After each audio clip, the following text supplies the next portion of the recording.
Good morning, YouTube. I am Flightsimguy, and welcome to another episode of my Florida tour. Now,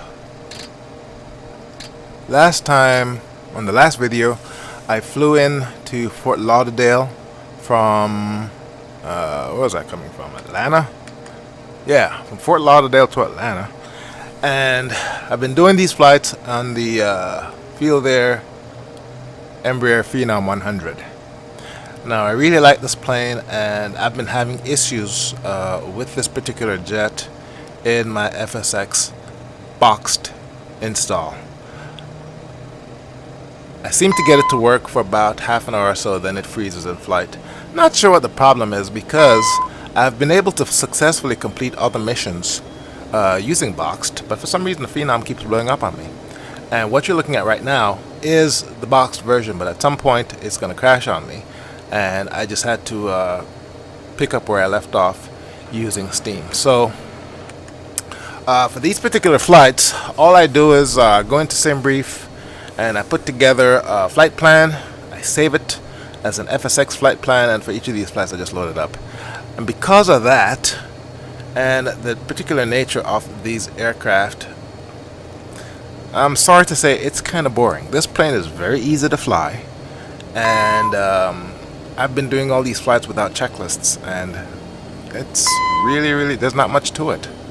So once I wrap up the Florida tour, I'm gonna switch to a more fun jet. I've already done a series with the Cessna Citation X in California, and those were very fun. But I can't wait to get done with this because it's pretty boring. So let's go ahead and finish up the startup routine and taxi and be on our way. Now in this case, for these particular jets, you don't need to do anything to initialize the INS.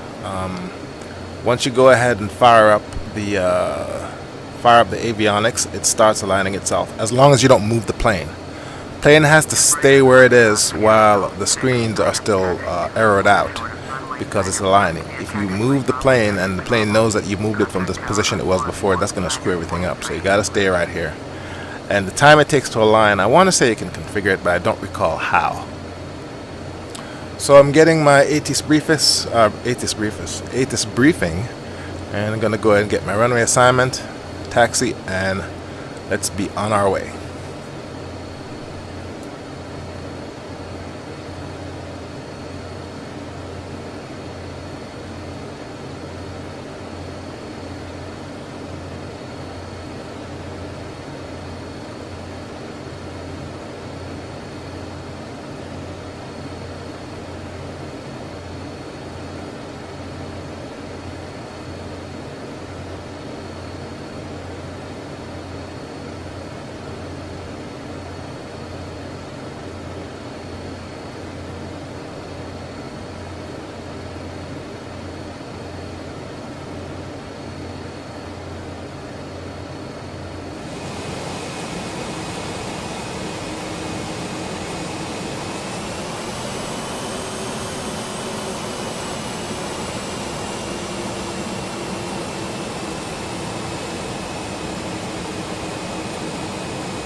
Alright, we're approaching our departure runway.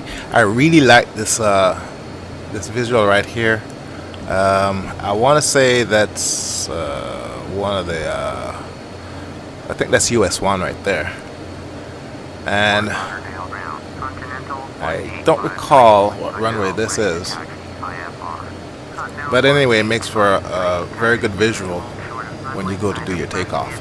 Also, for the takeoff, instead of using the traditional cockpit view, what I'm going to do is switch to Easy Dock, and they have virtual cockpit cameras, and I went ahead and switched the camera to the pilot seat, and it's notably different from the default FSX cockpit view, and that's what I used for my takeoff.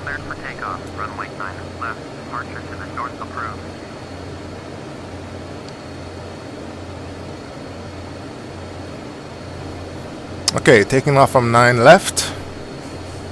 Let's go ahead and taxi out and get lined up. And as you can see, this virtual cockpit view, has a more depth, better visual. You actually feel as if you're sitting in a real Phenom cockpit. Don't have the cockpit shake on, but this view, I really like it. I have a problem keeping the plane in the middle of the runway. If there's one thing about FSX, and I'm pretty sure it's a lot easier in the real world, is keeping the plane in the middle of the runway when you're taking off. All right, so did our departure, positive rate, gears up. Go ahead and get to a good climb. Turn on the autopilot. I don't fly these flights with ATC IFR. They just give you zigzag vectors. So I just go ahead and take off, line up with the flight path, and engage nav. And what that does is it tracks your flight plan. You have to change on the MFD the needle to where it says CDI. Click on that a couple of times until it's blue. Line up with the flight path and hit nav while your autopilot is engaged, and it will track to the flight path.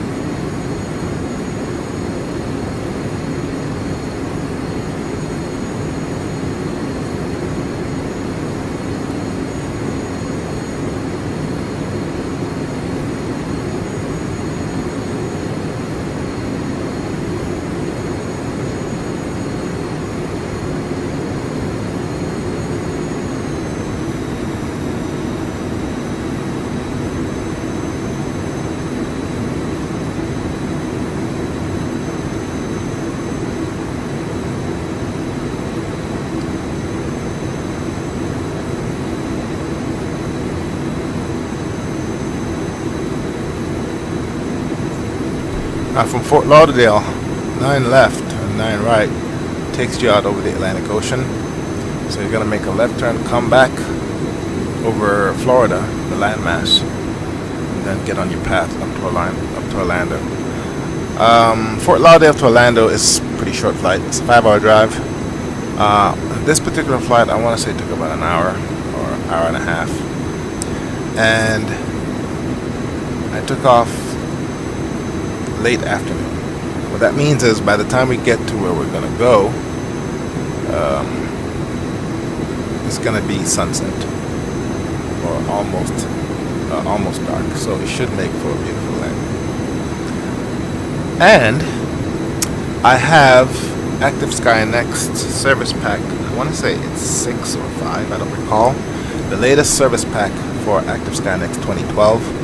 And it does some additional attention to detail with the weather package.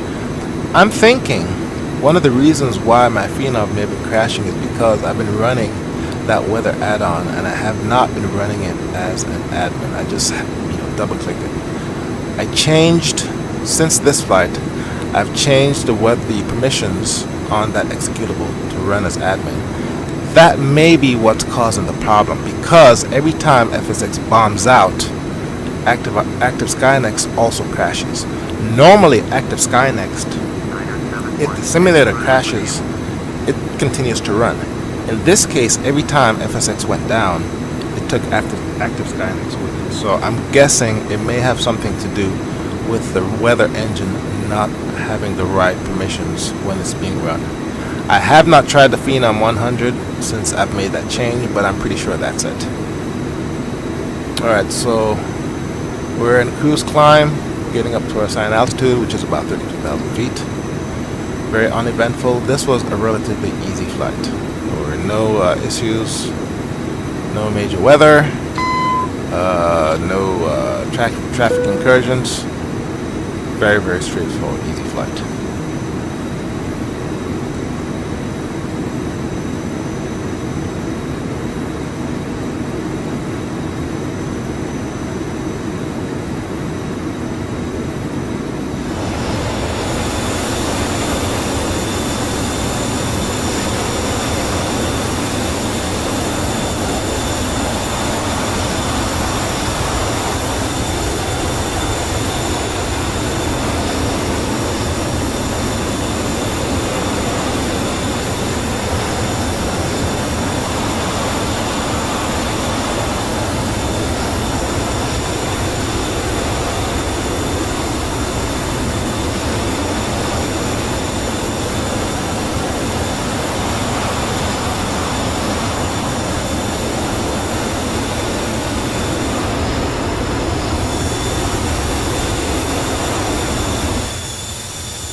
Now my next aircraft that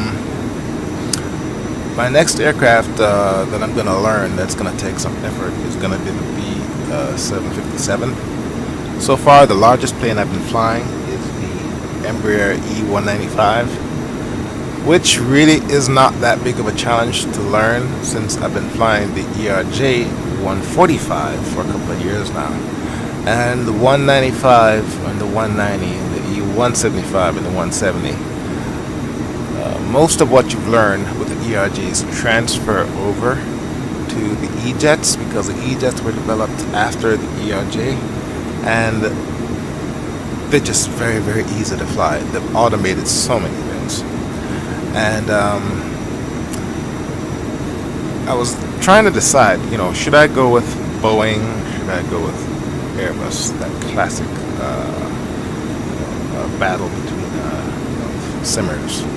Airbus versus Boeing. And I thought long and hard. I have the Aerosoft A320 series, and I have the documentation. I looked at it and said to myself, I'm not a big fan of the Airbus design theory when it comes to flying. So much of that stuff is automated. And likewise, in this particular plane, a lot of things are automated, which is why I find it kind of boring to fly. So I took the quality wings, took that up for a spin, and it was pretty sweet. And I looked at the documentation and I said, you know what, I'm going to go all the way. So I got the Captain Sim 757, and I think I'm going to go ahead and learn that. But it's so much more complicated. And the large part of learning that system is going to be the flight management computer. In the meantime, I think what I'm going to do is just learn all the dials, all the buttons, what everything does. And I can make a couple flights using the traditional navigation instruments, the VOR receivers and whatnot. I don't need to use a flight management computer. I can just do navigation old school. And once I'm familiar enough with that bird, do a couple touch and goes at a real long runway, get familiar with it, then I'll spend a couple hours to learn the flight management computer and start doing flights with the 757. Also, I've noticed from a YouTuber perspective, that plane gets a lot more hits than something as simple as this. So, all right. So right here, I'm screwing around with the flight plan feature in the center MFD, and it's very, very simple. I don't think you can build a flight plan with the flight management computer in this plane. Maybe you can. If you can only use the generic waypoints that come with the simulator engine. This does not support Navigraph. Feelthere, Coronado, they have a Phenom 100 also. They also have the Phenom 300, which is the Phenom 100's bigger brother. And you can, it has a Navigraph add-on package for $10. And then you can program SIDS and stars and all sorts of approaches and whatnot. Alright, so I'm coming into land here. As you can see, Orlando is off to my left. And it's almost sunset, so we got a nice glow in the cockpit. And the flight plan, I used SimBrief, so it put me down at the bottom of the star. So all I had to do was find the airport, get into the pattern, and land, which is what I'm doing now. I could have programmed in a procedure for the whatever runway I was assigned, but to be totally honest, I haven't taken the time to learn how to do that. So I figured, you know what, it's a small plane, I'll just go ahead and fly the pattern. As simmers, if there's one thing you can do to up your game, is learn to fly the pattern. Learn to decide how you're going to inject yourself into the pattern, know what runways are available, which runway you're assigned, know the pattern altitude, which is based on the surface elevation.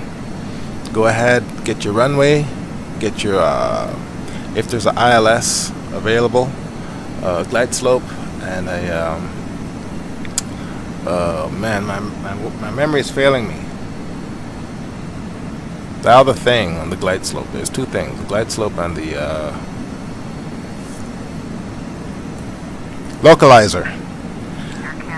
Some runways have just a glide slope, some runways have just a localizer. Some runways have both, which is an ILS. This airport, I think all the runways have an instrument landing system, so I just got the frequency, punched that in, get into the pattern altitude, and just come into land. This one was, I don't say too easy, it was very, very easy. And I'm on base, I think, and pretty soon I'll be making my left turn to final. So let's go ahead and check that out.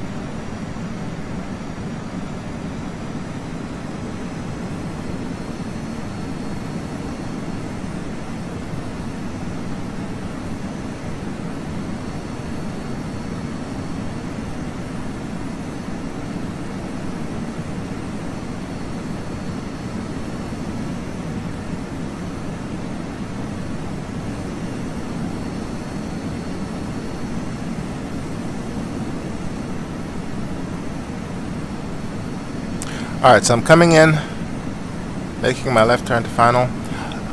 One thing I should point out about the Feelthere Phenom 100, Autopilot. your moving map sticks. It doesn't jam up on you permanently, but it sticks. So from time to time, what you have to do is click the range knob, and that unsticks it. So you gotta, tinker with it from time to time, otherwise it will stick on you.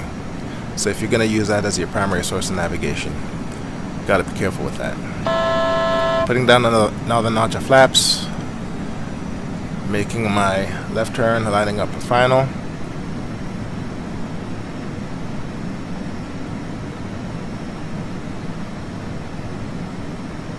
And there we are. Now for when I create these videos, I always capture and publish the cockpit view, and that's going to be in the primary video that gets published to YouTube. After I'm done landing, quite often what I'll do is some point in the approach I'll turn on FS recorder and I'll record the landing and the taxi all the way to shutdown. And when I do that, I can go ahead and play back my approach and landing, and I can record that from any particular angle.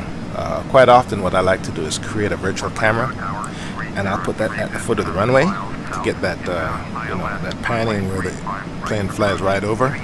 Or if there are any buildings nearby, I can do a plane spotter's view and put that virtual camera just about anywhere I want near the aircraft as it goes through the approach and landing.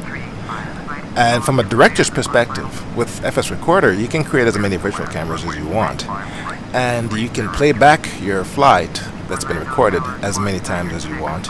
And it has a high-speed scrubber. I think it's called a control window. And you can move that back and forth and put the aircraft exactly where you want it and record it. So FS Recorder, if you have that filmmaker bug, it allows you many options to record just about any aspect of your flight. Also, the data window shows you a lot of good information with regards to your acceleration, how fast you're going, and most importantly, that golden metric, your landing rate. And in this case, I probably came down at no more than 90 to 100 feet per minute. Alright, let's finish watching the landing.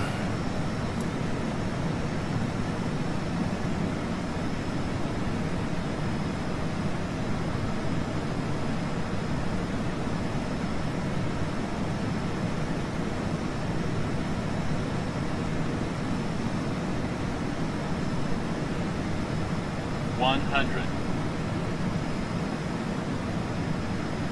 50, 40, 30, 20, 10.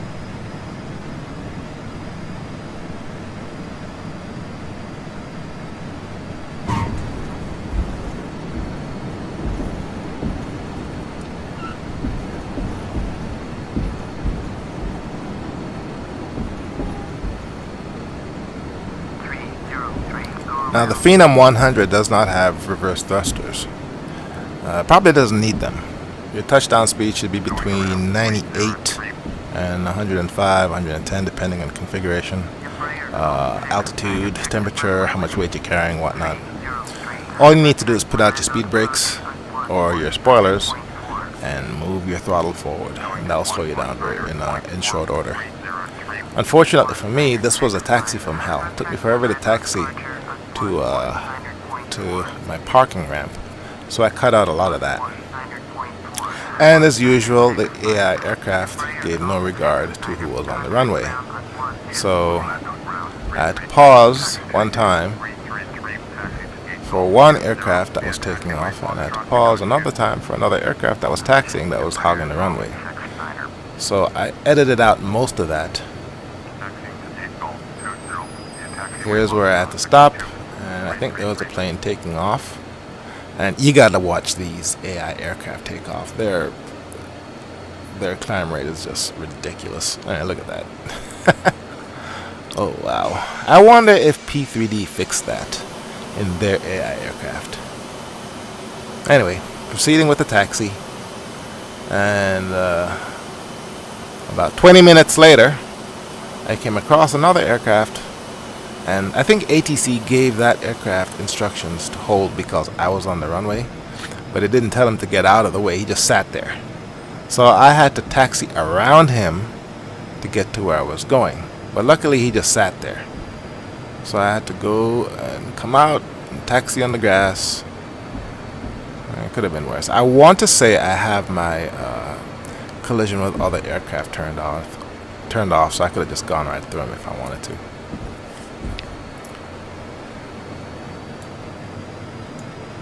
And here we're coming up to my assigned parking ramp.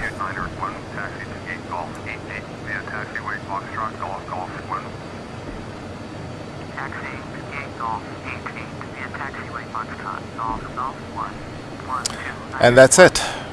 One of my more uneventful flights. One of the reasons why I do these tours is, you never know what you're gonna come across. I did a round the world tour with a friend of mine in FS 2004 about 6 years ago, and we came across all sorts of interesting scenarios. It was absolutely fabulous.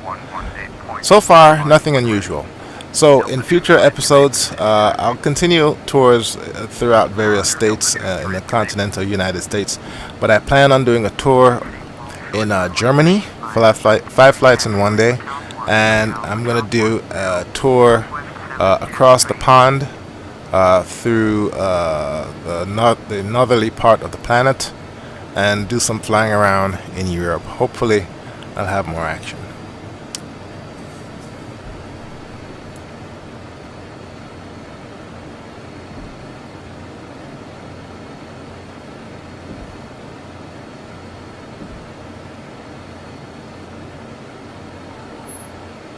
Alright, let's go ahead and do the power down, which is very, very easy for this aircraft. Turn off the lights, shut off fuel flow to the engines, turn off the generator, turn off your avionics, and turn off your main power, and that's it. So easy. Anyway, Flightsimguy here. I appreciate your time and attention. Thank you very much for watching, and I will see you next time.